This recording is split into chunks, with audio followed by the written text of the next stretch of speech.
Assalamualaikum warahmatullahi wabarakatuh. Terima kasih Bapak Ibu semuanya sudah bertemu berkumpul di acara kelas pensiun 3 malam ini. Semoga Bapak Ibu semua sehat selalu ya. Malam ini kita akan menyimak paparan dari pembicara kita yang pengalamannya udah banyak banget ya. Saya baca biografi beliau itu eh,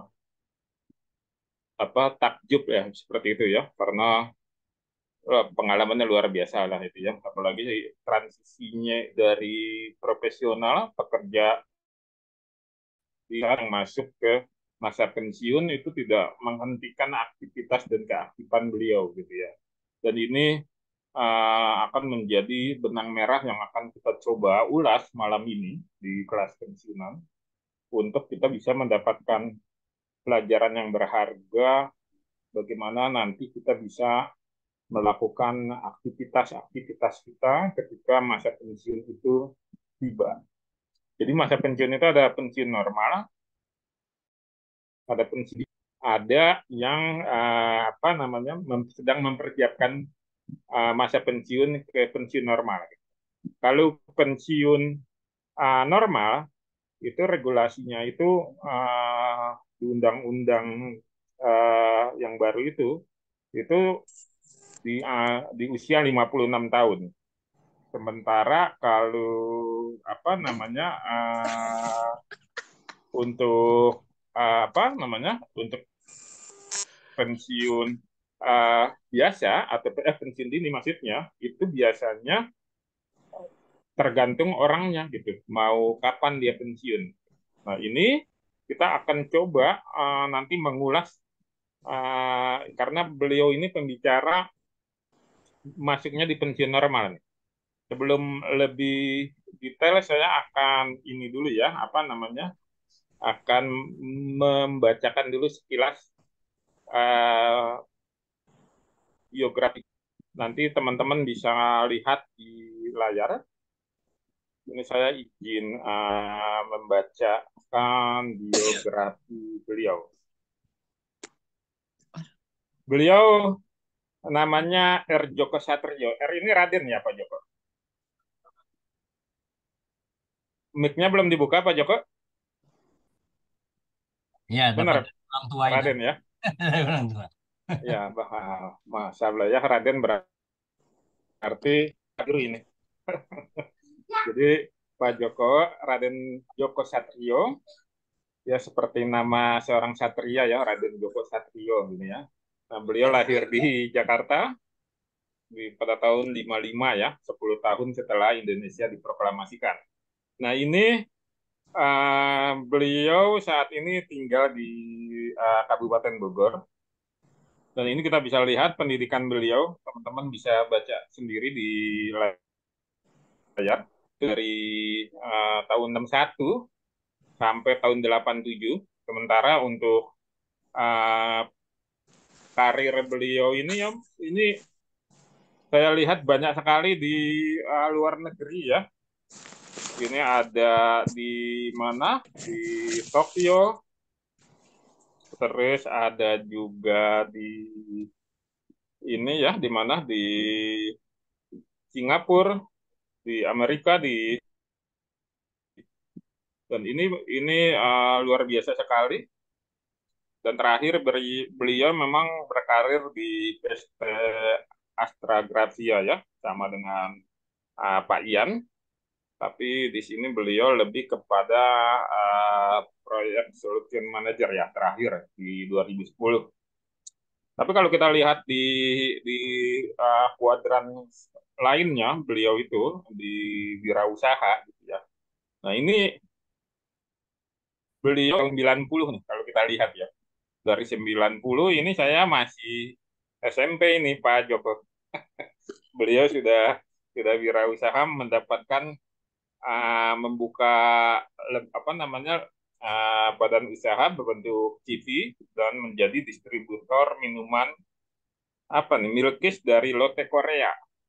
Dan Ya, ini luar biasa ya, berarti ini pengalaman dari sisi distributor ya. Jadi dari sisi distributornya. Lalu beliau juga menjadi direktur pendiri dan direktur operasional PT Letera ya, logistik dan custom. Nah, ini terus juga banyak lagi nih sebagai manufakturing pakan ternak ya, terus ini macam-macam lah ya di sini.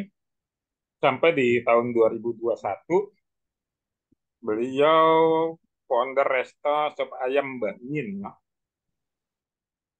Ini sering kali karena kalau kita lihat itu nanti kita akan tanya lebih detail ya. Itu apa bedanya ayam Mbak Min dengan Pak Min? Sop ayam Mbak Min, sop ayam Pak Min ya kan?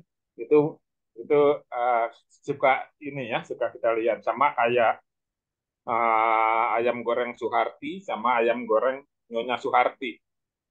Itu kalau orang awam yang nggak teliti mungkin dianggapnya sama ya. Ini ada bedanya. Ini nanti kita akan kulik ya. Terbaru juga ada Raja Durian nih. Saya belum sempat di rumah Pak Joko nih Raja Durian. Nah ini terus ada rotinya juga ya Tamiyasu.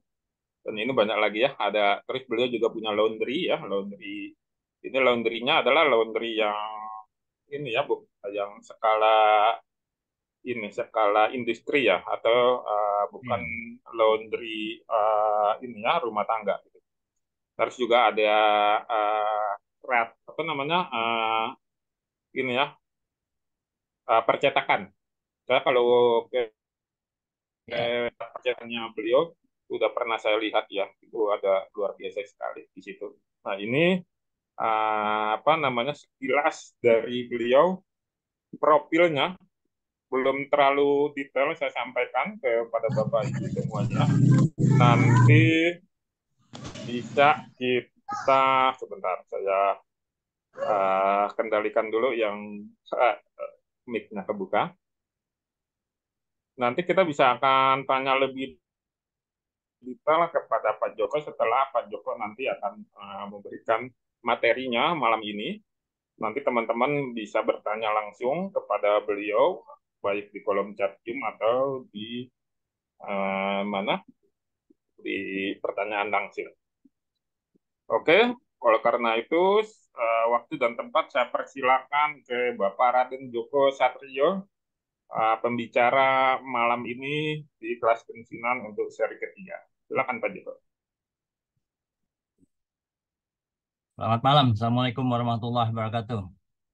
Salam sejahtera Waalaikumsalam. teman-teman yang ikut hadir dalam rangka sharing knowledge ya. Betulnya ini cuma cerita pengalaman aja sih. Kalau dibilang pensiunan sukses ya nggak sukses amat sih gitu. Cuman ya senang nyoba aja gitu. Nyoba sesuatu yang ya, saya kira bisa related dengan kesenangan saya aja gitu. Itu sih yang awalnya jadinya. Ini kita share screen ya, Kang Lintang ya. Boleh Pak, silakan bisa langsung Bapak.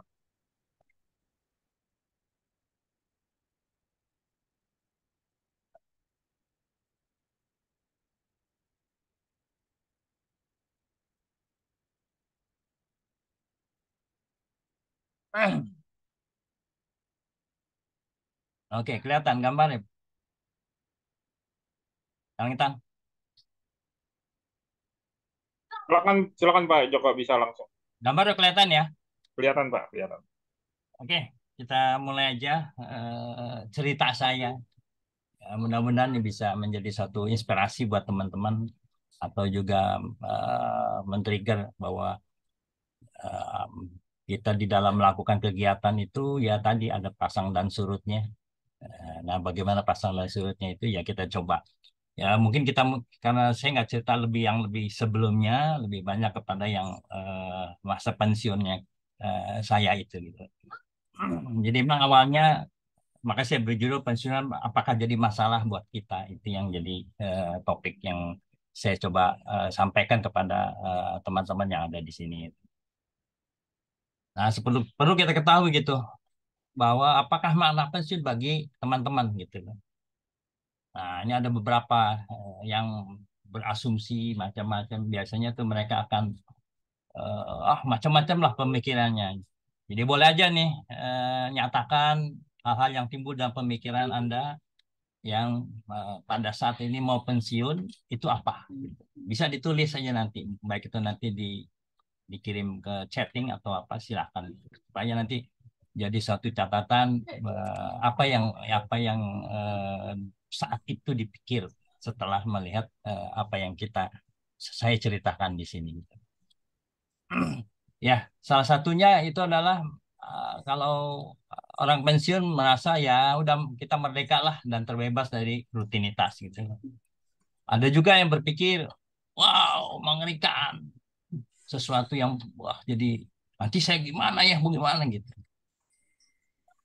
Dan selanjutnya juga ada yang merasa bingung, loh mesti ngapain saya nih? Gitu. Ada juga yang jadi post power syndrome gitu. Memang ada beberapa sih kalau post power syndrome biasanya itu untuk yang apa ya, yang orang berkarya atau bekerja itu udah sampai level yang cukup tinggi posisinya, cenderung dia punya post power syndrome kalau dia nggak siap di dalam masa menjelang pensiunnya itu. Nah, untuk itu eh, supaya kita tadi ya mengurangi risiko tadi yang empat yang biasa terjadi itu, maka kita perlu merubah paradigma dengan siap menerima perubahan. Salah satu caranya adalah dengan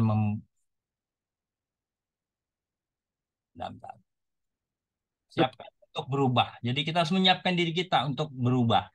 Lalu kita tetapkan misi ke depan, matangkan rencana dan jalankan dengan tekad. Nah, pada saat itu cara memilih, cara memulai untuk berubah memasuki masa pensiun yang baik untuk pemula. Ya, pertama emang rada bingung ya, biasanya kalau yang belum terbiasa sering pindah-pindah. Apalagi saya waktu itu kerja cukup panjang ya, dari apalagi di Astagrafi udah hampir 35 tahun saya kerja gitu. Jadi eh, biarpun ada bayangan tapi tetap punya rasa cemas gitu. Tapi kita harapkan jangan cemas. Jadi mulai sesuatu memang tidak pernah terasa mudah itu. Itu yang dari saya.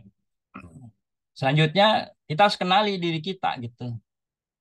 Karakter kita kayak apa. Nah, kebetulan di tempat saya yang di bisnis tempat yang baru ini kita juga ada salah satu mengenai bagaimana mengetahui karakter kita lebih lebih dalam lagi itu eh, analisis melalui analisis fingerku gitu loh. Nah, fingerku itu untuk melihat apa ya bioritmiknya dari sidik jari kita yang kita bisa lihat bagaimana karakter kita.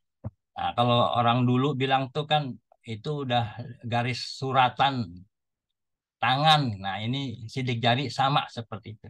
Nah, ini ada tekniknya bagaimana melihat itu. Yang mungkin kalau nanti teman-teman eh, mau mencoba, boleh aja nanti kita kontak kontak Pak apa Kang Lintang. Di MHQ ini juga menyediakan satu sarana klinisnya untuk finger Q ini gitu. Nah, finger Q itu adalah analisis memberikan gambaran tentang cara berpikir dan cara otak bekerja sekaligus memberikan gambaran tentang potensi. Nah, ini kita bisa memberikan data kita sidik jari lalu dianalisa sehingga kita tahu kira-kira apa sih kelebihan kita dan kekurangan kita, apa yang kita perlu perbaiki dan segala macam. Jadi, analisis itu adalah suatu sistem analisis sidik jari yang bertujuan untuk mengungkapkan potensi genetik seseorang dalam kaitannya dengan bakat, kecerdasan, perilaku, serta karakter dan nah, ini supaya kita kenalin diri kita sebelum kita melangkah. Nah, setelah itu, setelah kita udah siapkan masa persiapan pensiun kita, maka kita harus menentukan gitu pilihan. Nah, menentukan pilihan modal lintasan ke depan. Nah, sebelumnya juga saya waktu di Astagrafia di apa ya adakan pelatihan untuk masa persiapan pensiun. Nah, di dalam persiapan itu kemarin ada dua pilihan eh, yang di yang disediakan yaitu apakah kita mau berkarya atau mau menikmati hidup. Nah, salah satunya saya pilih itu berkarya supaya kita bisa mudah-mudahan bisa memberikan satu aktif income yang bisa kalau berkembang menjadi passive income dan terakhir kegiatan. Walaupun tiga kegiatan itu bisa berjalan secara paralel gitu. Nah, ini juga karena saya sudah memilih tadi untuk berbisnis, maka kita harus mengerti bagaimana memulai bisnis ya, dengan modal yang minimum. Nah, ini ada beberapa teori yang pernah saya dapatkan ya seperti ini ya. Jadi menentukan ide bisnis, riset pasar, validasi ide bisnis, dan selanjutnya. Ada 10 item. Ini saya coba waktu itu. Akhirnya pada tahun 2011 saya coba membuka toko kelontong lah istilahnya di rumah saya sendiri di Cibubur. Saya terapkan itu kira-kira seperti itu.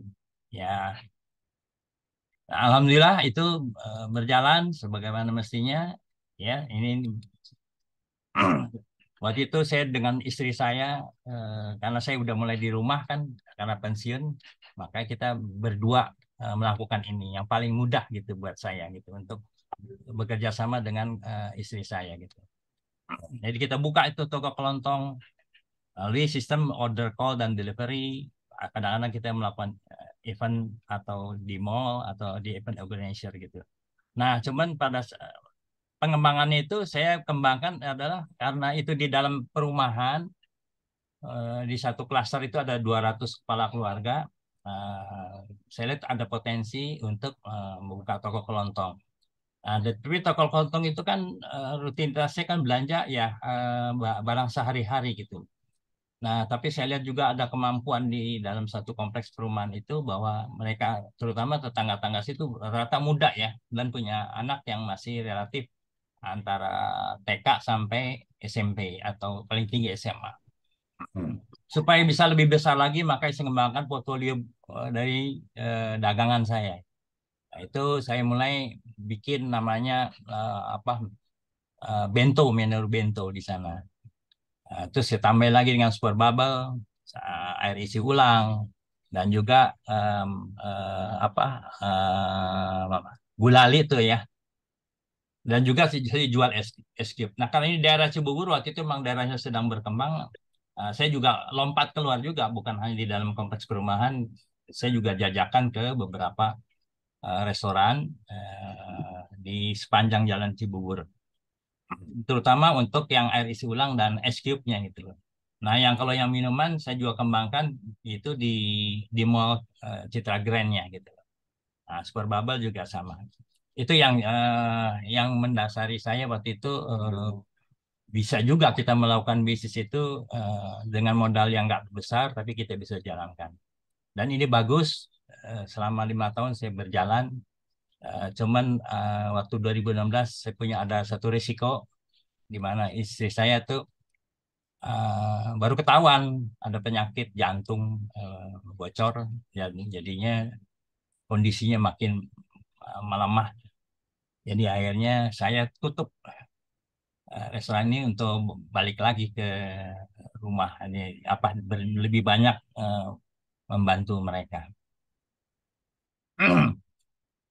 Setelah itu sebetulnya dalam perjalanan itu dalam buka kelontong itu kita juga coba buka kebetulan ada anak perusahaan dari sebelumnya itu pekerjaan di pekerjaan saya ada satu anak perusahaan yang mengenai public speaker yang udah berubah sedikit banyak ke pabrik furniture gitu loh.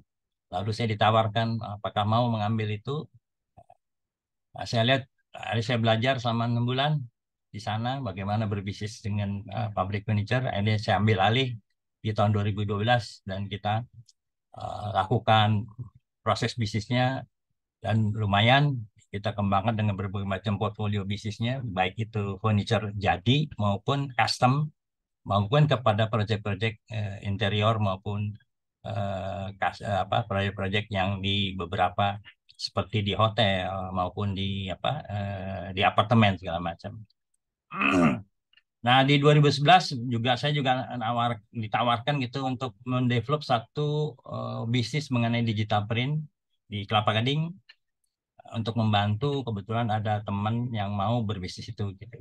Nah, saya coba bikinkan juga proses itu dari 2011 sampai 2014. Nah, Dan juga beberapa bisnis yang kita coba kembangkan, yaitu setelah saya pisah juga dengan teman saya itu itu, makanya saya pindah bikin sendiri untuk digital printnya. Di 2015 saya lihat, karena saya sering juga apa ya, waktu itu mengerjakan banyak proyek-proyek rehab di hotel. Dia beberapa hotel menawarkan, bagaimana Pak, nggak mau ada berminat, nggak mau bikin laundry. Akhirnya saya bikin laundry di 2015 prosesnya. Nah, sebetulnya itu yang beberapa proses bisnis yang saya jalankan. Cuman memang begitu tiba datang masa pandemi di COVID di tahun 2020, ya lumayan bisnis saya sempoyangan semuanya. Ya, di mana juga banyak sebagian ya, itu customer-customer kita juga bermasalah. Seperti kayak di pabrik furniture ya, mau nggak mau di 2021 akhir itu saya tutup dulu. Karena waktu itu emang permintaan dari pasar hampir-hampir nggak ada gitu loh. Nah, itu juga terjadi di digital print. Jadi saya tutup permanen 2021. Nah, kebetulan di digital print ini itu perangkatnya banyak dengan teknologi gitu loh. Jadi padat modal gitu. Sehingga itu bermasalah juga begitu begitu pandemi bermasalah. Sampai sekarang saya belum bisa bangkit lagi di eh, bisnis digital print gitu loh. Karena mesin-mesinnya udah 2 tahun nggak jalan, dan teknologi juga sudah berubah, sehingga saya belum bisa mengupdate daripada teknologi tersebut, sehingga saya nggak bisa melayani pelanggan-pelanggan saya. Walaupun itu masih banyak sih yang datang ke tempat saya, Pak, ini gimana Pak bisnisnya? Mau dijalin tuh lagi. Saya bilang belum bisa. Belum bisa. Tapi yang masih bertahan itu adalah laundry. Laundry itu karena laundrynya kebutuhan industri, waktu itu juga saya pegang beberapa hotel. Nah, pada saat pandemi drop sekali emang, karena banyak hotel yang tutup. Tapi ada beberapa hotel yang terutama dari yang di bawah naungan Pemda DKI itu udah saya bilang saya mau putusin kontraknya. Tapi dia bilang jangan diputusin katanya. Bantu kita di dalam COVID ini gitu. Saya bilang kenapa mesti dibantu? Oh, ternyata dia itu menampung dokter-dokter yang dari apa ya, yang di Kemayoran itu sakit, untuk mereka kan nggak boleh pulang, dokter dan tenaga kesehatannya harus nginep di hotel. Nah, itu perlu apa namanya? Perlu eh, makanya hotel, ada 4 hotel itu terus meminta kontrak ke kami gitu. Nah, itu journey saya selama masa pensiun, dan emang diterpa COVID bukan main gitu. Nah, pada saat seperti itu eh, saya pikir apa yang mesti saya lakukan selama pandemi itu. Terakhir tercetuslah gitu kita, kalau kita ke bisnis makanan nih yang mungkin masih bisa berjalan pada pada masa pandemi tersebut gitu. Nah, kebetulan saya ketemu dengan cucunya Pak Min gitu loh. Kita saling bertukar pikiran, bertukar apa ya, kesedihan lah di dalam masa pandemi. Setelah itu dia lihat saya, wah ini boleh juga katanya.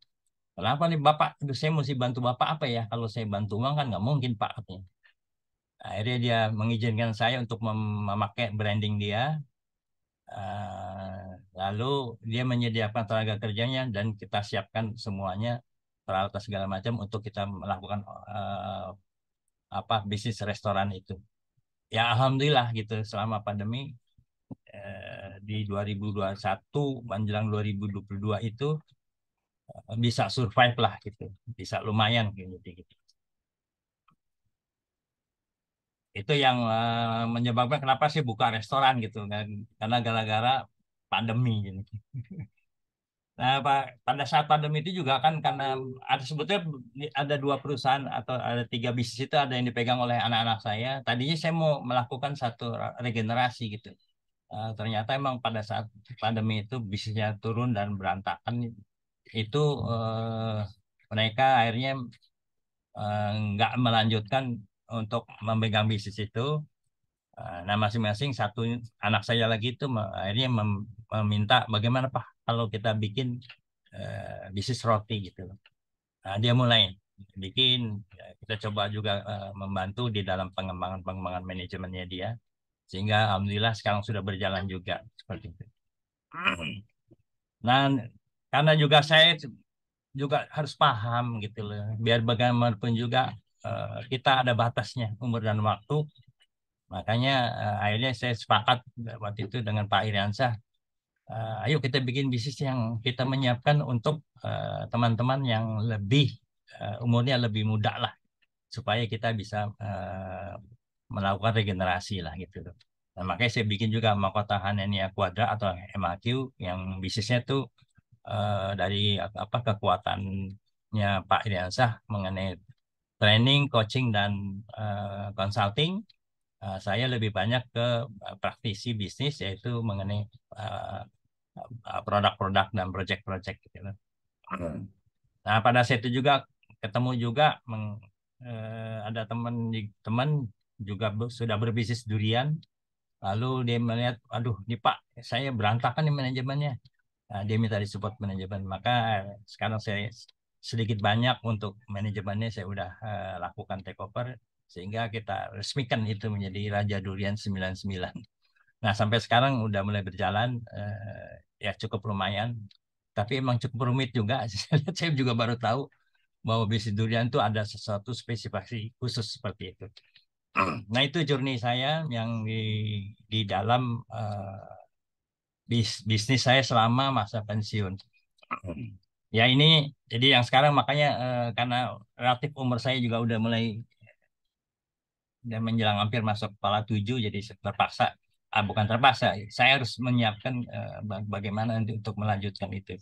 Makanya untuk yang di tengah ini saya lebih banyak, emang sekarang masih saya pegang sendiri secara operasional, tapi yang baru-baru ini udah saya serahkan kepada anak-anak saya untuk dilakukan melanjutkan di dalam satu bisnisnya yang langsung, ya saya hanya lebih banyak pada support.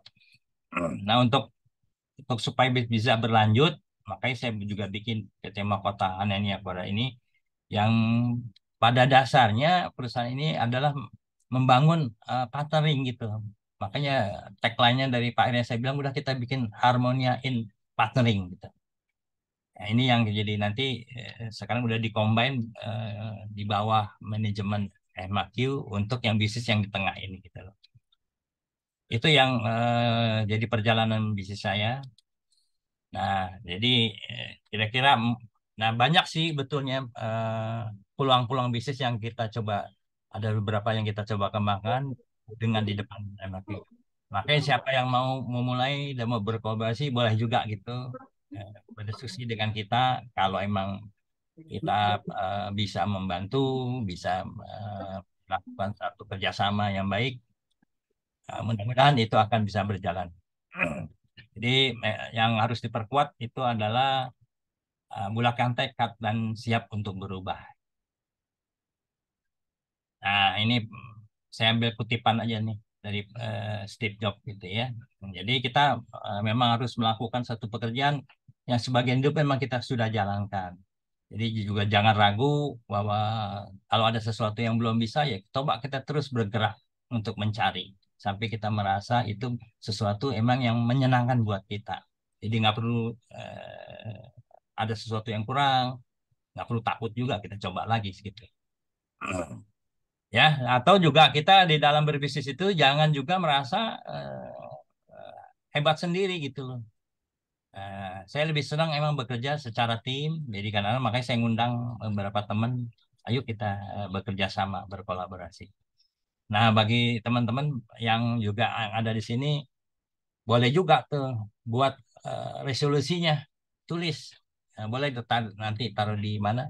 Taruh di chatnya atau di wallet, nanti kita coba lihat cita-citanya apa segala macam untuk memastikan atau untuk memberikan kefokusan kepada kita setelah saya pensiun saya mau melakukan apa. Nah, mungkin tadi kalau emang mudah-mudahan itu bisa tadi apa ya cerita saya bisa bisa dipakai, monggo itu diikuti. supaya supaya mungkin bisa benchmark kalau emang itu baik, mungkin bisa mempercepat tadi 4 keraguan di dalam perubahan-perubahan dari masa pensiun itu. Ya, itu. Tapi jangan lupa kalau kita dalam berusaha itu tetap harus berdoa kepada Allah Subhanahu wa taala gitu loh. Karena usaha tanpa doa adalah suatu kesombongan gitu. Doa tanpa usaha adalah sia-sia gitu loh. Maka padukan keduanya lalu akhirnya dengan tawakal ya. Alhamdulillah gitu. Kita berserah diri kepada Allah Subhanahu wa taala. Nah, itu yang cerita saya buat teman-teman mungkin bisa menjadi itu inspirasi atau menjadikan satu bahan diskusi kelanjutannya nanti di dalam sekolah pensiun ini. Mangga aja nanti kita mas karena kan di sini kan nanti berkolaborasinya itu dipimpin oleh Kang Lintang ya nanti di kelas pensiunan ini gitu. Nah, seperti itu yang saya bisa sampaikan. Mohon maaf kalau mau ada kekurangan dan kesalahan. Karena saya juga nggak sempurna hidup ini, yang sempurna adalah Allah. Jadi saya cuma bercerita aja apa yang kita pernah dan apa yang saya pernah lakukan dan sampai sekarang yang masih saya lakukan. Itu terima kasih semuanya. Kang Itang, Ya, saya silakan lagi. ya, terima kasih Pak Joko.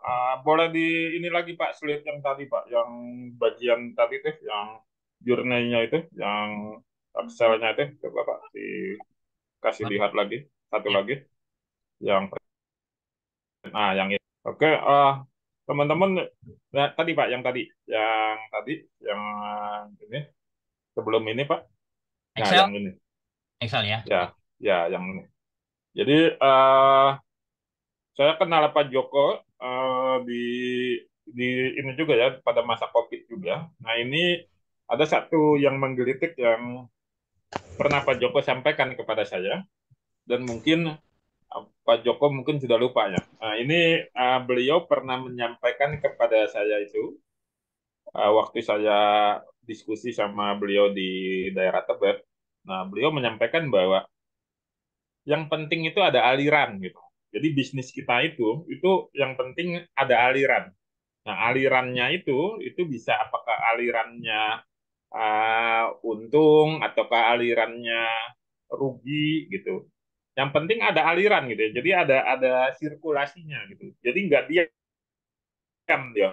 Diam itu berarti ada tanda tanya yang di sini nih. Nah, itu awalnya saya sempat mikir tuh, maksudnya aliran apa nih? Mungkin cash flow-nya atau keuangan dari usaha itu gitu ya. Nah, ini yang menggelitik saya sehingga sampai ke bawah terus saya pikir kan oh benar juga kata Joko. Jadi kalau bisnis itu nggak ada alirannya, terus kita nggak berani melakukan beberapa tindakan, maka bisnis itu nggak akan pernah terrealisasikan.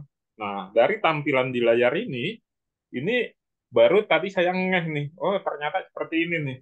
Boleh bisnisnya di 2009 sampai 2010 tentang pabrik pakan ternak berhenti permanen gitu ya. Tapi Pak Joko tidak berhenti berusaha untuk mencoba di yang lain gitu ya.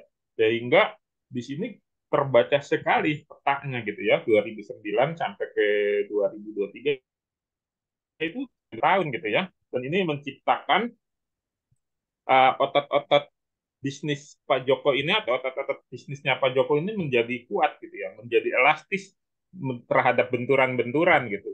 Nah, kalau ini kita tarik sebagai usia non pensiun itu wajar. Nah, ini yang masalahnya ini beliau sudah pensiun gitu kan ya. Nah, dan jadi sudah pensiun tapi beliau tidak tidak putus asa untuk melakukan berbagai eksperimen mencari sampai ini tidak tutup gitu. Bisa itu wajar tuh. Nah, ini kalau kita lihat ya dari pabrik pakan ternak, toko kelontong sampai yang terakhir ada Raja Durian, ini ini yang tadi langsung terbesit di benak saya. Oh, ini nih yang disampaikan Pak Joko beberapa tahun lalu ketika ketemu saya. Bisnis itu yang penting ada alirannya dah. Yang penting ada alirannya jalan dulu gitu ya. Wah, ini ya, kebetulan saya kalau kalau ada hal-hal yang menggelitik itu saya ingat terus tuh. Nah, ini seperti ini nih. Oh, maksudnya seperti ini. Nah, ini ya. Jadi ada alirannya mau dia nanti jadi rugi atau misal dia untung. Kalau rugi itu nanti kita cari tahu kenapa bisa rugi. Nah, kalau sudah rugi itu apakah akan kita teruskan? Nah, ini dari sini kita bisa bisa memecahkan permasalahan. Yang penting kita jangan sampai berhenti gitu ya, jangan sampai berhenti karena ingat bahwa usia pensiun itu 9 dari 10 orang itu kan nggak siap memasuki masa pensiun gitu ya. Dan ini kalau kita nggak siap nanti efeknya panjang tuh. Dari sisi kesehatan kita menjadi turun gitu ya. Kita ibadah kita terganggu, harusnya usia pensiun tuh fokusnya udah ke langit gitu ya. Jadi nggak fokus ke dapur gitu. Nah ini apa namanya menjadi sebuah hal-hal yang sangat menarik sekali. Nah ini teman-teman bisa nih menggali kepada Pak Joko melalui pertanyaan-pertanyaan atau pikiran uh, kenapa Pak Joko bisa seperti ini. Nah, ini yang ingin kami sampaikan kepada teman-teman. Silakan bagi yang ingin bertanya boleh di kolom chat atau bertanya langsung. Dibuka mic-nya, boleh bertanya ke Pak Joko karena pemaparan beliau singkat, padat, jelas, dan sangat menarik sekali. Silakan bagi teman-teman yang ingin bertanya.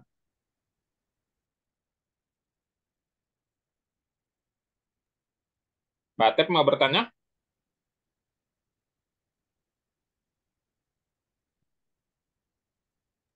Nah, Assalamualaikum, Kang Litang Damang, Pak Joko, selamat malam. Waalaikumsalam. Alhamdulillah Pak Malam. Ted. Silakan Pak Ted. Assalamualaikum Pak Joko, teman-teman Ya, semuanya dan rekan-rekan semuanya. malam. Pak Joko, usia saya sekarang mau 50 tahun. Saya udah dikerja di pabrik hampir 25 tahun. Ada 10 pabrik lah kira-kira. Ya. Cuma saya ini mau mau kemarin tuh coba-coba bisnis cilok ya, cilok boy gitu. Hmm. Emang agak senang juga cilok boy 3 bulan. Cuma pangsa pasar di perumahan saya di Perum Giriwa Ciwangi itu agak kurang. Hmm. Nah, kira-kira untuk langkah ke depannya bagaimana ya Pak Joko, langkah saya gitu. Oh gitu ya. Ya Itu aja sebetulnya. sih Pak Joko. Oke, saya langsung jawab ya. Ya Pak Joko. Oke, makanya tadi kalau saya sih tadi kan saya utamakan itu adalah kenali diri kita dulu, Pak. Ya, Nah, kita kenali diri kita tuh kita berbisnis itu senangnya di mana?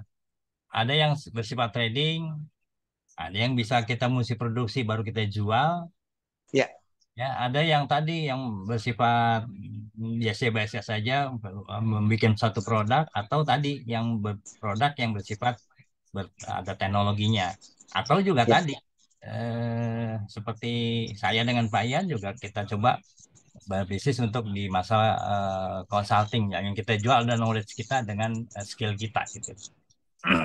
Nah, kalau Bapak udah milih itu dan udah mengetahui apa yang apa udah mengerti apa yang kita kekuatan kita, ya mungkin baru kita pilih bisnisnya gitu loh. Nah, pilih bisnis nah tadi yang 10 item itu. Ya, hmm, bisnisnya gimana ya betul. pasarnya gitu. Memang saya kayak saya tuh di pakan ternak dulu begitu berhenti saya nggak pakai teori itu, yang penting bikin jalan. Iya Pak Joko.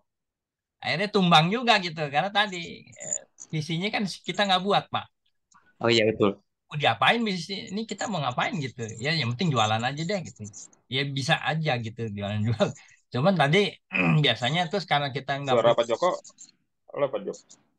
karena nggak punya rencana dan target, kecenderungan gitu akhirnya sebetulnya kita mau kemana sih. Itu yang jadi pertanyaan dan cenderung nanti mentalnya turun, Pak, biasanya, Pak. Ya, Gitu. betul. Karena nggak ada rencana gitu. Jadi kalau bisa emang kita harus merencanakan untuk kita mau bikin apa, caranya bagaimana, dan mau kemana gitu loh. Itu sih Ya, saran saya sih gitu loh. Nah, kalau mau, mau tahu apa tadi karakternya, nah saya udah menyediakan juga klinis ini dengan Pak Ian mengenai apa finger Q, finger Q. Ya, Nanti ya itu detailnya saya. Pak Ian juga akan presentasikan lah itu nanti untuk session berikut. Kira-kira begitu, Pak. Nah, kalau emang tadi Bapak senang di kuliner, ya dipilih dulu kulinernya. Tadi mungkin nanti Kang Intan kan jago juga tuh bagaimana musikin branding segala macam supaya Iya. begitu. mulai dipublish itu ada sesuatu yang orang lihat, wah ini apa nih gitu. Kayak begitu nah ceritanya sih katanya. Ya mudah-mudahan kalau emang itu bisa berjalan, insya Allah lah gitu. Pensiun bapak Amin. kita mendapatkan sesuatu, ya kuncinya sih kita berbagi lah Pak gitu. Ya berbagi karena bisnis itu juga kan bukan hanya untuk kita tapi juga untuk orang-orang rumah, tetangga kita atau segala macam. Gitu Pak Atep. Ya, ya, makasih Pak Joko mengerti. Jadi intinya mah harus pemetaan dulu ya Pak Joko ya. Betul gitu loh. Ya, kemarin sih saya langsung nekat aja Pak Joko. Mudah-mudahan nekat. Ingin tahu gitu. Nggak Senang apa-apa. juga gitu. Senang juga Pak Joko gitu. Sehari itu saya jual 200 cilok untung 50.000, senang banget Pak Joko. Ya gitu nggak apa-apa, itu satu hal bagus. Ya, kalau emang udah itu menjadi satu kesenangan, kan tadi kan tinggal bagaimana ngembangin nih. Nah, bolehlah kita utak-atik bikin rencana lagi pengembangannya gimana segala macam gitu. Oh ya, baik baik Pak Joko. Oh, terima kasih mengerti Pak Joko. Ya, oke, terima kasih. Terima kasih kali Kang Lintang. Terima kasih waktunya. Terima kasih Pak Atep untuk pertanyaannya. Terima kasih juga Pak Joko. Teman-teman yang lain boleh bertanya, silakan. Boleh di kolom chat Zoom atau langsung buka mic-nya bertanya kepada Pak Joko terkait dengan wirausaha. Silakan teman-teman bagi yang ingin bertanya.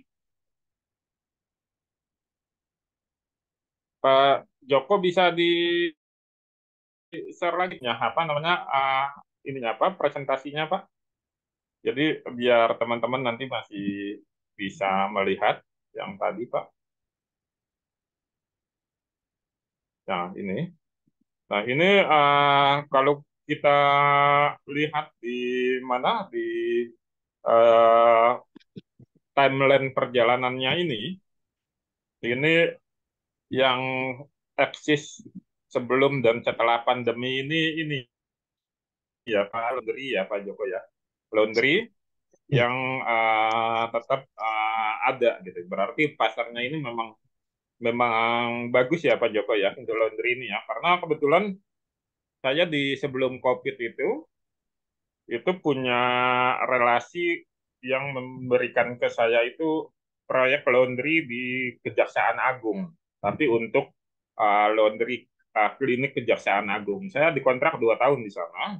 Jadi saya lempar lagi tuh ke yang punya laundry gitu. Jadi proyeknya saya kasih lagi ke tempat yang lain gitu. Saya dapat dari teman saya, kebetulan itu adalah member kelas saya waktu itu. Terus saya kasih lagi ke apa orang lain yang dia memang punya laundry. Nah ini lumayan setiap bulan dapat dapat apa namanya pemasukannya. Apalagi laundry klinik itu yang dicuci itu hanya jas dokter, ya, spray tempat tidurnya dan tidak banyak dan itu pakai ini apa namanya berapapun berat yang ini dia sudah ditetapkan harganya. Itu selama 2 tahun tuh saya di kejaksaan yang ada di Blok M itu.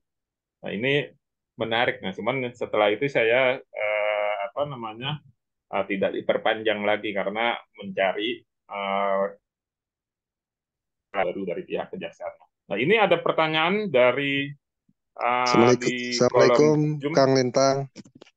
Ya, Waalaikumsalam. Silakan Pak Beni. Iya, salam kenal. Assalamualaikum Pak Kang Lintang, Pak Joko. Oh, salam kenal Pak. Silakan. Iya, saya Beni, Pak Joko. Langsung ke Pak Joko kali ya, Kang Lintang ya. Ya, silakan Pak. Pak Iya, Beni silakan. saya usia 54 tahun, mau mengambil MPP lah ya, MPP masa persiapan pensiun di usia 55 nanti Januari. Nah, eh, saya tertarik sekali dengan diajak Kang Lintang untuk ikut webinar ini, tentunya untuk persiapan saya menjalani MPP itu. Nah, dari apa Pak Joko ini, saya tertarik sekali dengan yang bisnis laundry pin ini ya, pin Pin and wash. wash. Jadi gini Pak, saya di rumah istri sudah menjalani laundry rumahan ya, 2 tahun inilah. Hmm. Saya bekerja, istri udah memulainya. Hmm. Nah, buat saya punya cita-cita ya, cita ketika nanti saya pensiun, saya ingin mengembangkan dan terjun langsung membantu istri nih untuk pengembangan laundrynya.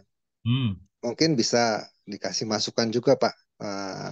Kalau mengembangkan laundry yang tadinya rumpahan itu menjadi besar, atau mungkin ketika ingin memperbesar atau tertarik dengan kayak laundry ke hotel gitu, Pak. Tentunya kan eh, gimana pengembangannya, Pak? Atau mungkin karena basic kami ini sebelumnya di ya apa PT Indofarma berhubungan dengan klien rumah sakit, kan memungkinkan dengan masuk ke rumah sakit ada laundrynya gitu, Pak. Iya. Nah, walaupun mungkin yang saya tahu ketika rumah sakit pastinya ada perbedaan perlakuan ya, sistem baik baik mesinnya, karena mungkin di situ ada yang infeksius non infeksius, mesinnya tentu beda. Apakah memungkinkan kita masuk ke segmen rumah sakit gitu nantinya? Jadi saya bisa menata cita-cita untuk terjun ke bisnis laundry itu nantinya mungkin lebih lebih menarik. Kalau sekedar dari rumahan mungkin sekian, nanti dengan pengembangan masuk ke klinik atau ke rumah sakit atau ke hotel yang seperti Bapak itu dari pengembangan laundry ini mungkin lebih menjadi apa daya tarik saya untuk lebih terjun menggeluti ke bisnis laundry, Pak. Mungkin gitu, Pak. Minta masukannya. Terima kasih. Assalamualaikum warahmatullahi wabarakatuh. Salam. Silakan Pak Joko. Salam Pak Beni. Terima kasih atas ininya. Ya, Pak, prinsipnya sih laundry itu mencuci gitu ya. Cuman emang kalau kebetulan kalau yang di laundry industri itu memang mesinnya harus besar, tergantung nanti berapa jobnya yang mau diterima dan berapa frekuensinya untuk di dalam pengerjaannya. Nah, ada dua sih Pak. Kalau emang Bapak nggak mau bergeser kepada satu laundry industrial, Bapak bisa mengembangkan laundry detailing itu. Bisa membuat satu bikin member atau bikin walk-in, itu bisa juga Pak. Jadi, ya, cuman emang nanti perlu persiapan yang tadi, yang ada 10 item itu. Kita coba ide itu gimana, kita rencana, kita survei pasarnya dari radius 500 meter, 1 kilo, sampai ke 5 kilo. Kalau yang bersifat walk-in. Kalau yang bersifat industri berarti kan B2B, Pak. Nah, kalau B2B itu memang kita harus menyiapkan peralatan yang cukup, yang lengkap supaya nanti dia merasa yakin gitu bahwa apa yang dia mau serahkan pekerjaan ke tempat kita itu bisa terselesaikan dengan baik gitu loh. Karena emang itu kan di dalam mencuci dengan volume yang besar, dengan item yang banyak, itu yang biasa terjadi nih kadang-kadang sering ketukar Pak antara hotel satu dengan hotel yang lain. Nah itu sering juga terjadi dispute gitu loh. Nah itu kita harus membangun satu sistem SOP yang baik supaya bisa terkontrol dan terlayani dengan baik. Jadi selain kita mengejar quantity, kita juga harus menjaga kualitinya. Selain juga daripada pelayanan time-nya, respon to prosesnya gitu loh. Jadi Bang, Bapak benar, kita harus pelajari secara bertahap aja Pak, nggak perlu terburu-buru juga. Kalau emang masih di lingkungan yang bersifat retail, kita kembang coverage-nya bisa gitu loh. Nanti sambil emang kalau mau diskusi sama kita orang, kita juga yang tadi saya bilang PT Mahkota juga akan siap juga mendampingi beberapa yang mau dimintakan konsultasi mengenai pengembangan bisnis. Karena di Mahkota MHQ itu ya, saya juga dengan Pak Ian itu udah mendampingi beberapa bisnis yang coba kita bantu untuk ayo kita sama-sama berkembang di sana gitu. Itu Pak Beni, masukan dan saran saya sih. Gitu. Terima kasih, Pak Joko. Mas Lintang. Ya, terima kasih Pak Beni. Pak Joko, ini ada pertanyaan juga di kolom chat Zoom dari Pak Hendro. Pak Joko, perkenalkan saya Hendro, umur 40 tahun. Eh, Bahwa satu, bisnis yang dijalankan terkait kuliner dulu tuh mekanismenya harus ada modal berapa dulu dan caranya bagaimana Pak. Terus yang kedua, bisnisnya Pak Joko nih yang Duren 99 seperti apa? Apakah kita beli waralabanya atau bergabung dengan kemitraan? Seperti itu Pak. Apa perlu modal dulu atau tidak? Seperti itu. Bisa dijawab Pak Joko. Oke, jadi Pak Hendro ya, dari Pak Hendro. ya, oke, Pak Hendro, Eh, terima kasih nih atas pertanyaannya. Kalau yang kuliner emang ada beberapa gitu, ada yang tergantung besarnya itu mau seberapa besar gitu loh. Nah, kalau yang saya buka toko kelontong itu makanan itu ya saya nggak buat modalnya nggak besar gitu loh. Kayak bubble, super bubble itu saya bikin ya udah beli mesin itunya aja, bubble mesin apanya.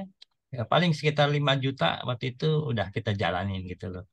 Cuman emang kita tadi yang 10 prinsip itu kita coba jalanin supaya kita bisa tahu persis langkah-langkah yang kita mau jalankan gitu. Kalau emang itu senang dengan terkait kuliner gitu loh. Nah, terkait kuliner itu juga nggak selalu kita bikin resep sendiri, Pak, gitu loh. Bisa juga kita ngikutin franchise-nya. Nah, waktu itu saya juga buka franchise-nya itu mengenai Minori Bento maupun Super Bubble kita bukakan franchise itu.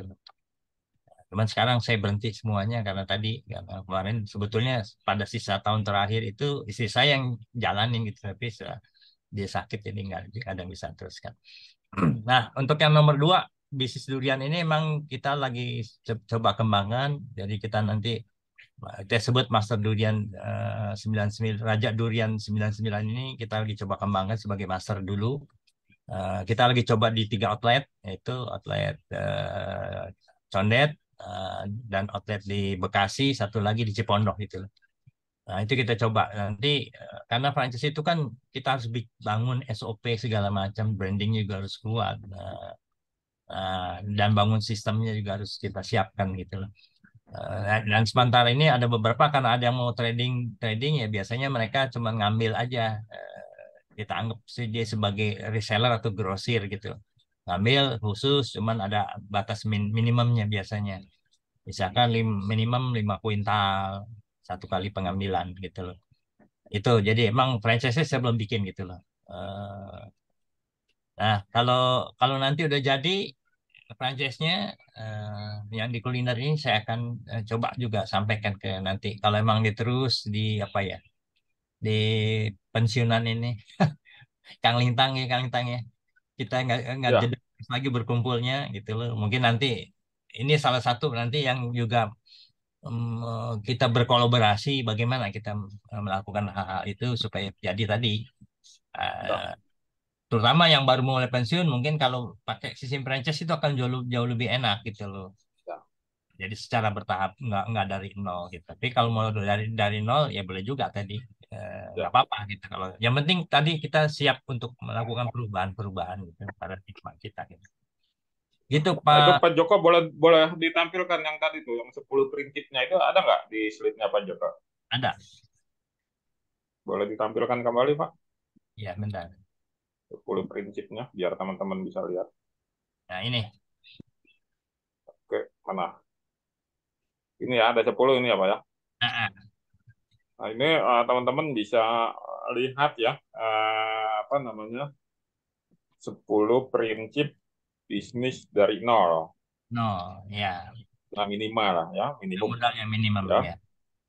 Jadi di sini yang supaya kita tidak perlu terlalu jauh terkena trial dan error, maka Iya. kita cari aja orang yang sudah berpengalaman gitu ya, yang sudah Betul. jatuh di trial dan error itu. Nah, ini salah satunya mungkin dengan Pak Joko nih. Jadi teman-teman bisa nih langsung apa namanya berdiskusi dengan beliau. Pak Joko juga sudah ada di grup kelas pensiunan. Jadi nanti teman-teman bisa bertanya di grup kepada beliau terkait apa namanya 10 prinsip ini nih karena beliau yang sudah menjalani 10 prinsip ini untuk memulai bisnis dari nol. kita juga nanti saya coba akan bertanya juga, mungkin minta sharing dari mitranya Pak Joko nih, Pak Ian. Pak Ian ini kan bermitra nih dengan Pak Joko nih.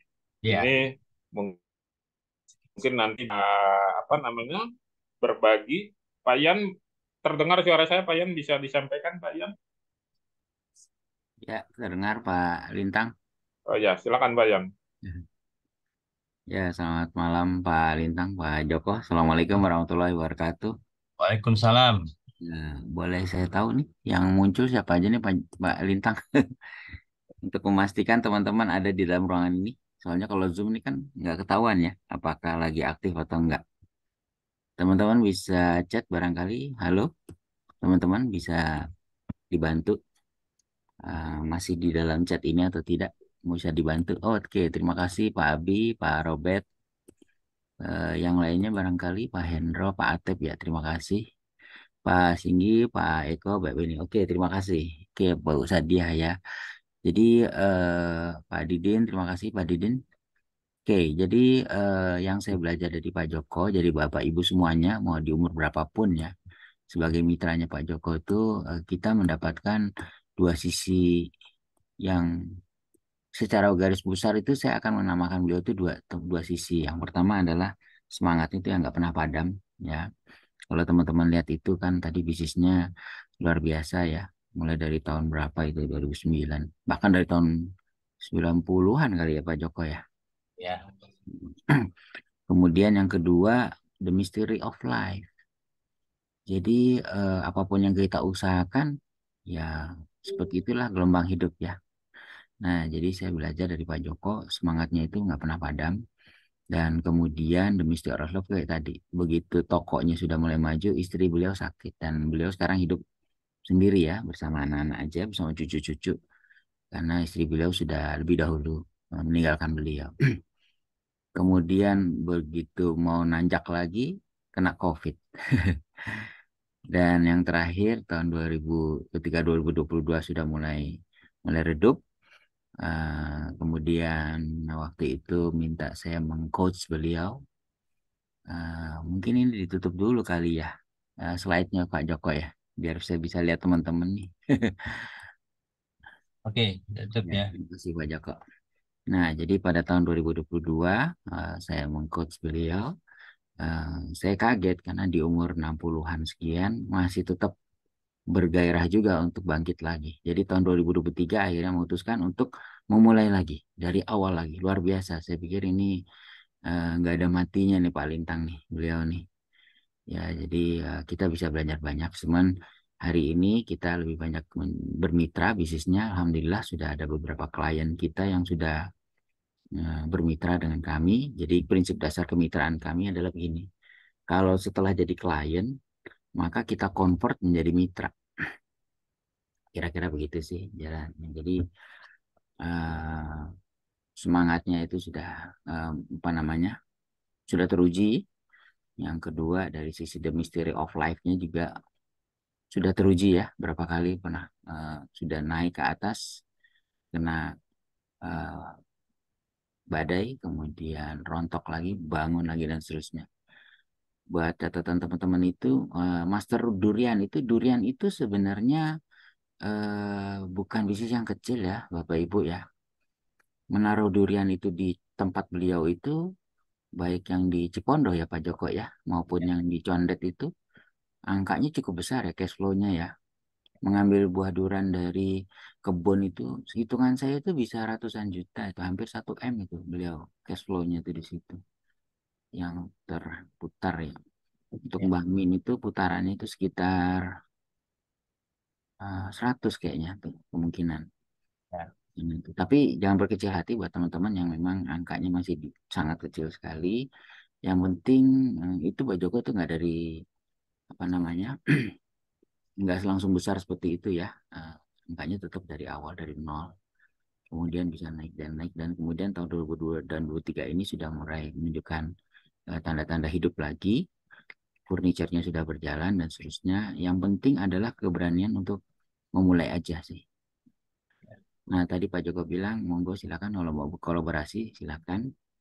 dengan Pak Lintang maupun dengan Pak Joko atau dengan kami lah MHQ untuk di manage bisnisnya.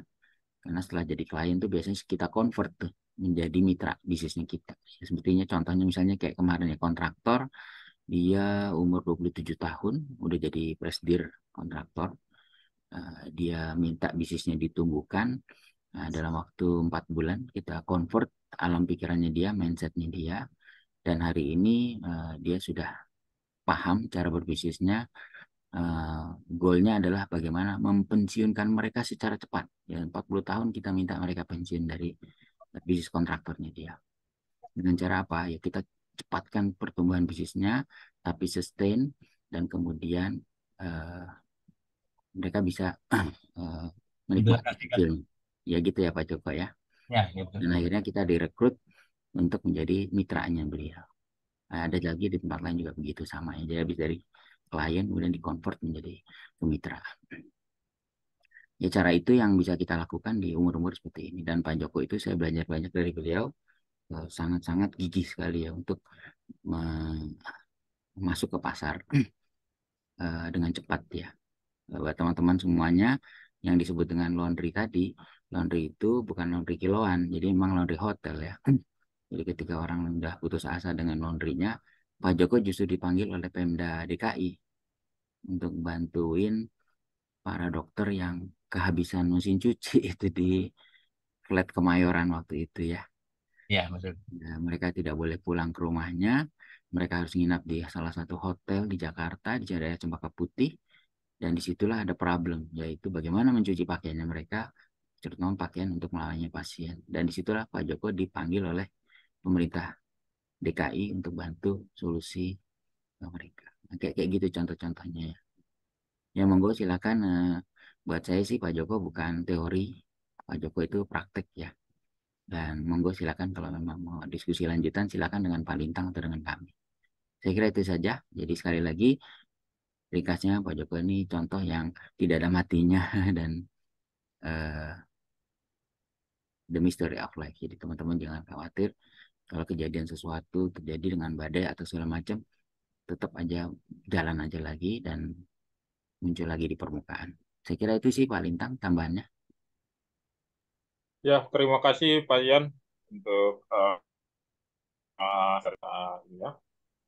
Teman-teman masih ada waktu untuk jika ingin bertanya kepada narasumber Pak Joko.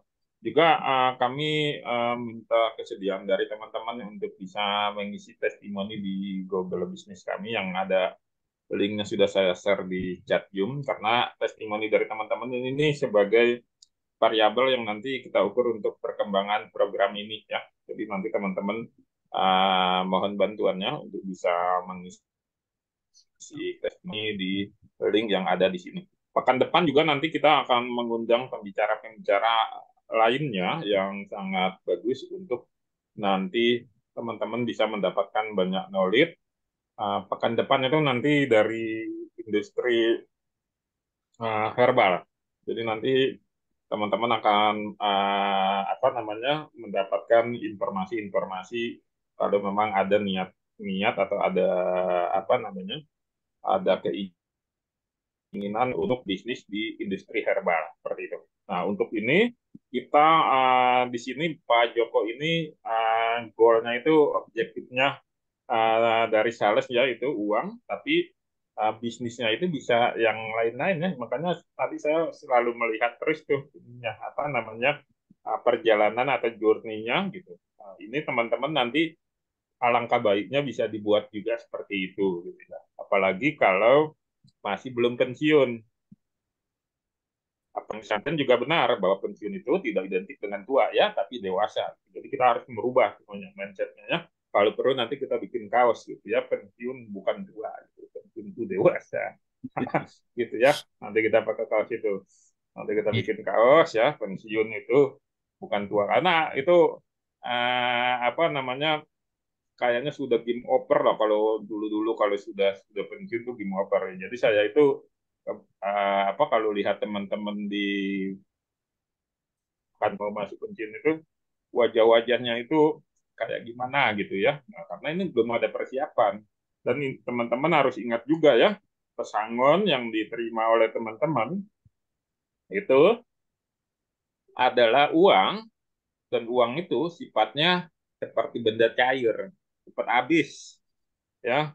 Jadi kalau nggak bisa dikelola dengan baik, tahu-tahu hanya sebulan, 2 bulan cepat habis. Percayalah, apalagi dengan inflasi 5% yang saat ini terjadi ya, sehingga walaupun secara nominal besar, pada hakikatnya hanya bisa membeli barang yang sedikit gitu ya. Kita sudah naik seperti itu. Ini seru banget nih kalau nanti kita ini apa mempersiapkan. Kemarin juga saya baca tuh di grup, ada di grup ini tuh saya share juga ya, yang masih bekerja itu mulai membuat bisnis sampingan gitu ya, mulai dari sekarang bikin bisnis sampingan, jaga-jaga kalau kita ditinggalkan oleh perusahaan kita, tidak dipakai lagi bisnis sampingan ini yang akan menopang kita gitu ya. Itu yang kita harus bisa manfaatkan sedemikian rupa gitu ya. Pokoknya teman-teman boleh banyak bertanya, atau di grup juga bisa memberikan masukan. Di grup juga boleh, oh saya ada ini apa namanya relasi yang ini, bisa nggak jadi diundang untuk ngisi kelas pensiunan? Ya, saya dengan senang hati, kami dengan senang hati buka untuk kita sharing. Silakan saja diundang, nanti kita akan fasilitasi supaya nanti bisa gitu ya. Nah, seperti itu. Nah, ini banyak nih yang mau minta kaos nih ya. Nanti saya bikinkan Nih, desainnya, nanti ternyata dicetak banyak vendor masing-masing. nih. Banyak Ya, vendor kaos nih di sini. nanti saya buatkan desainnya, silakan dicetak di tempatnya masing-masing, gitu ya. Nanti kita pakai bersama-sama kalau udah dicetak sendiri. Karena sekarang banyak cetak kaos sablon satuannya, tidak apa namanya, tidak terlalu ini ya. Di tempat saya itu berapa itu? Ya, tergantung jenis kaosnya nanti yang diterima, gitu ya. Nah, ini teman-teman silakan nih yang mau bertanya lagi terhadap Pak Joko atau Pak Ian, silakan juga terkait ini apa namanya bisnis yang disampaikan ke Pak Joko, atau kalau teman-teman yang lokasinya ada di daerah Jakarta nanti bisa join visit atau berkunjung ke shop Pak Joko ya. Ya, Bisa ya di daerah Condet tuh ya, daerah banyak Habib-Habib di situ ya. Nah, itu beliau di sana berlokasinya, nanti teman-teman bisa bisa apa namanya, bisa bisa. berkunjung ke tempatnya Pak Joko gitu ya, tapi dengan catatan janjian dulu supaya nanti beliau bisa mengatur waktunya di Iya. mana Condet, atau kalau misalnya ini bisa juga nanti dengan teman-teman yang lain, karena di dalam shop Mbak Min itu di belakangnya masih laundry ya Pak ya, Pak Joko ya. Masih iya. Ya, masih laundry, jadi bisa sekaligus tuh 2 unit usaha. Apa sekarang udah 3 ya dengan duren itu ya Pak ya? Iya betul. Nah, ya, jadi dengan 3. Jadi nanti teman-teman bisa lihat di sana, bisa kunjungan ke tempatnya Pak Joko kalau teman-teman yang lokasinya ada di Jakarta atau di Jabodetabek, untuk melihat sendiri. Nah, sekarang teman-teman apa bisa bertanya kepada Pak Joko. Oke, jangan lupa ya teman-teman, diminta apa namanya diisi ya ininya apa namanya testimoninya, tolong disampaikan di situ supaya saya bisa melihat apa perkembangan untuk program ini gitu. Silakan aja diberikan masukan-masukan untuk kami seperti itu. Kelas pensiunan ini adalah diinisiasikan dari Sekolah Pengusaha yang baru dibentuk dari bulan Juli ya, akhir bulan Juli kemarin. Nah, ini kebetulan juga kita ada program-programnya, salah satunya adalah kelas pensiunan, ada juga kelas reseller, kelas UMKM, dan seterusnya. Nah, ini teman-teman bisa apa mendapatkan update-update pengetahuan setiap malam minggu gitu ya. Tadi di grup yang lain ada yang bertanya tuh kenapa harus malam minggu, karena di hari biasa itu banyak aktivitas-aktivitas ya. Kita kerja di kantor gitu ya, kebetulan juga saya kalau pagi sampai sorenya juga kerja di kantor. Malamnya kadang saya ngisi materi kuliah di beberapa kelas. Nah, ini apa namanya kita ketemunya di malam minggu seperti itu. Nah, ini boleh Pak, silakan mampir ininya gitu.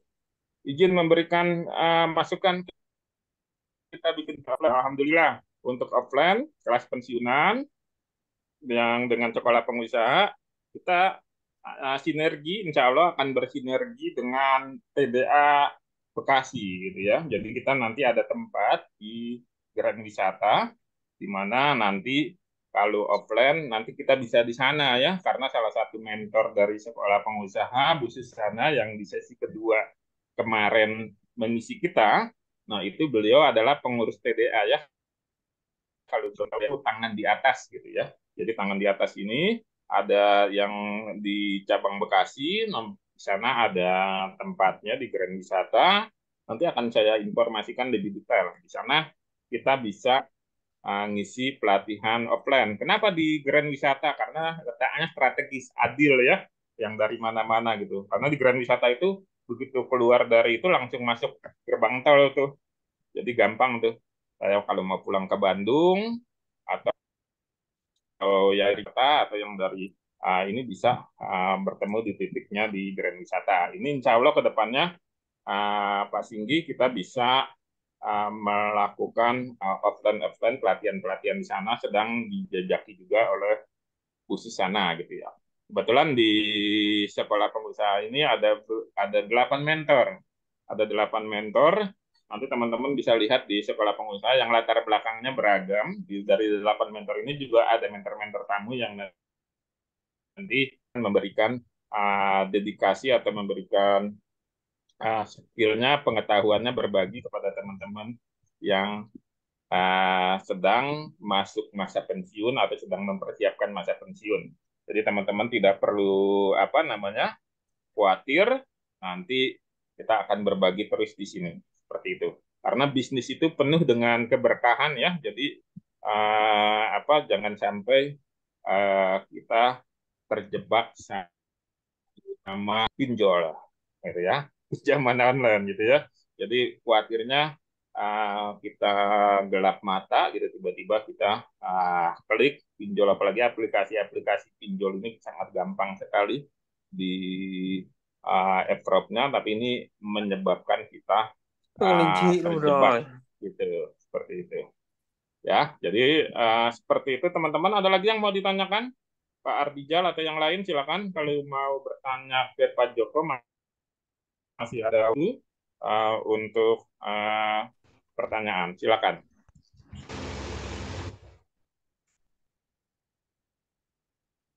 Silakan teman-teman bisa bertanya kepada Pak Joko atau sharing juga boleh ya terkait pengalaman bisnis beliau. Pak Joko, itu yang distributor yang di Lotte Korea itu nggak dilanjutin lagi ya Pak Joko ya?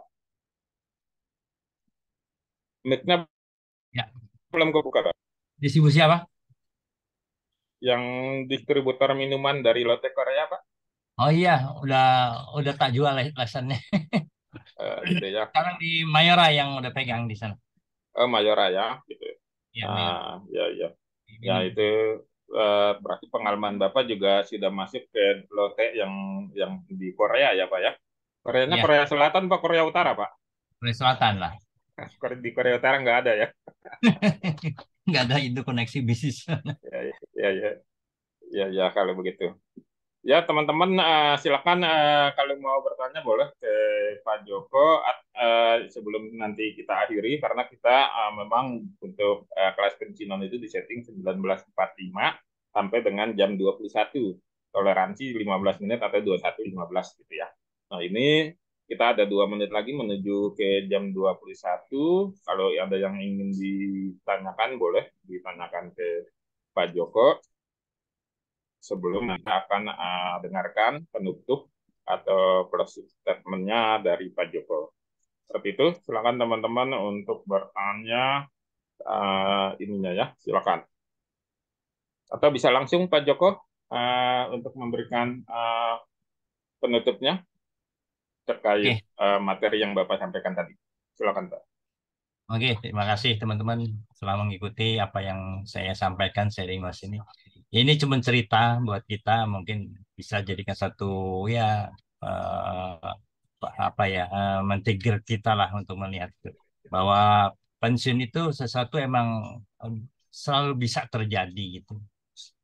Jadi nggak perlu ditakutin, tinggal tadi kita bagaimana siap untuk merubah paradigma kita dan juga siap dengan pilihan-pilihan kita. Karena hidup itu pasti memilih gitu loh. Nah, pilihan-pilihan itu yang kita kalau memang bisa direncanakan dan bisa disiapkan akan lebih baik lagi sehingga kita bisa berjalan sebagaimana mestinya itu. Dan juga nggak perlu takut dengan tantangan-tantangan, dengan peluang-peluang. Ada peluang ya itu satu tantangan yang buat kita masukin gitu. Toh kita kan kalau emang banyak teman kita bisa banyak belajar. Nggak perlu juga kita merasa bahwa kita lebih mampu, nggak usah. Kita belajar yang baik. Mudah-mudahan dengan apa yang saya sampaikan juga bisa membantu teman-teman untuk yang bagi lagi mempersiapkan pensiun. Insya Allah itu akan ya dijalankan dengan tenang dan tadi dengan kata Kak Lintang itu ingat kita alirkan itu semua gitu. Baik itu energi finansial kita, energi pemikiran kita, energi itu kita alirkan. Sebab kalau kita nggak alirkan, kalau energi pikirannya apa bumpet di kepala, ya itu akan timbul beberapa penyakit yang saya lihat sih seperti itu. Terima kasih nih pada semuanya. Mudah-mudahan ini memberikan manfaat dan memberikan berkah buat kita semuanya. Insya Allah. Assalamualaikum warahmatullahi wabarakatuh. Waalaikumsalam. Terima kasih Pak Joko untuk waktunya. Terima kasih kepada teman-teman yang sudah partisipasi di malam ini. Insya Allah pekan depan, tanggal 30 September ya, kita akan bertemu lagi dengan pemateri yang lain, yang sama-sama menginspirasi kita semuanya. Silakan diundang teman-teman yang lainnya, sehingga kita punya persiapan untuk pensiun yang lebih berkualitas. Pak Joko, terima kasih Bapak Ibu selain yang lainnya. Saya izin untuk mengakhiri webinar ini. Terima kasih. Jangan lupa diisi atau di ininya testimoni tadi ya. Terima kasih Bapak Ibu. Bagi Bapak Ibu yang beragama Muslim yang belum sholat Isya, jangan lupa sholat Isya dulu sebelum tidur. Terima kasih. Assalamualaikum warahmatullahi wabarakatuh. Waalaikumsalam. Waalaikumsalam. Saya opkan ya.